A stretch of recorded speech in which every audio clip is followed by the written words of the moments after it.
ये बड़ी तड़तड़ाहट वाली बारिश रामनगर में, बड़ी ज़ोरदार, खूब बढ़िया बारिश पड़ रखी है आज अप्रैल के महीने में। मज़ा आ गया, गर्मी बहुत थी। और फिलहाल ये बारिश से काफ़ी राहत मिलने के आसार हैं। काफ़ी ज़ोरदार बारिश हो रही है, देखिए आप कितनी मोटी बारिश हो रही है रामनगर में। अभी ये हाल है तो गर्मी से तो मई जून में तो और बुरे हाल हो रहे हैं, इसलिए बारिश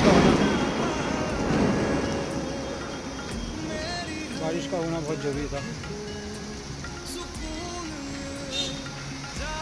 फिलहाल बारिश हो चुकी है, ठंडा हो गया मौसम, तो चकाचक।